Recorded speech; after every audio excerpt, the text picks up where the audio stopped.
Hello and welcome to the State of the Schlong address, not to be confused of course with the state of my Schlong address. Basically, 2008 has been a landmark year for horrible video games.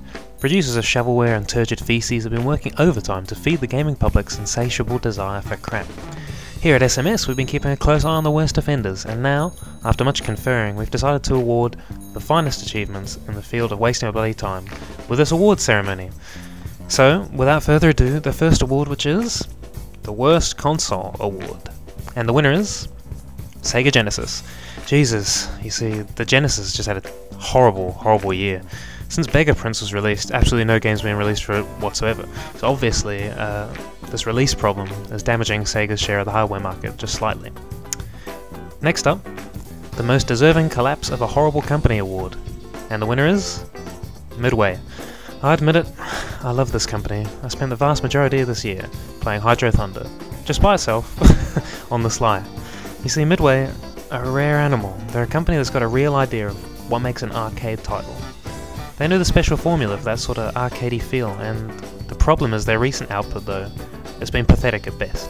The Mortal Kombat series honestly feels like a drill boring towards my cerebral cortex, and even Blitz has succumbed to the sort of mediocre Midway curse.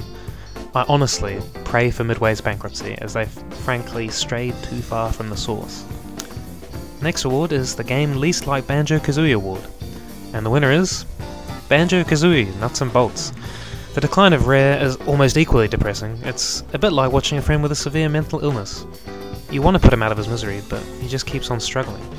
Banjo-Kazooie is an important part of the canon of video games. However you feel about the game is partially responsible for keeping the N64 afloat during a particularly difficult summer, and some would argue it tops Mario 64 in a whole bunch of ways.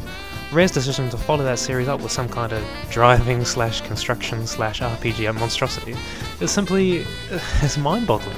Maybe they just don't like money, or maybe more plausibly, the Stamper Brothers were their only real ace. God, I miss them.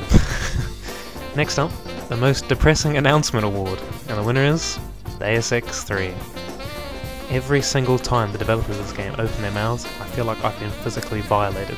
The game is wholly unnecessary.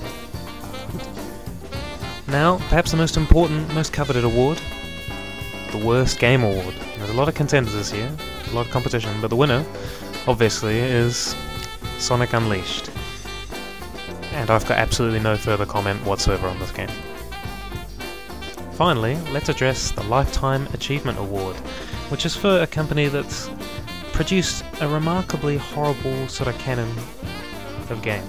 They've contributed something special to the history of horrible video games, and they're continuing to do so on an almost daily basis. And the winner of this award is American Laser Games. I'm beginning to wonder, is this dragon even slayable? It's been about 20 years since this company's prime, and still those bastards at Digital Leisure keep pouring out their titles to new and unsuspecting customers. I hate this company almost as much as I hate George Lucas, but I can't help but admire their dedication to producing unplayable tripe. It's quite astonishing how, across the board, not one of their games is even marginally acceptable. They're sort of like the Ed Wood of computing. And so, American Laser Games, we salute you. Anyway, thanks for watching this hurriedly constructed award ceremony. Next week is the last episode for the foreseeable future, as, well, I've got a movie to work on, right? So I'm going to get down to that if it's serious. And after that, you can expect many more utterly pointless projects from yours truly besides. Anyway, thanks again for watching, it's been fun.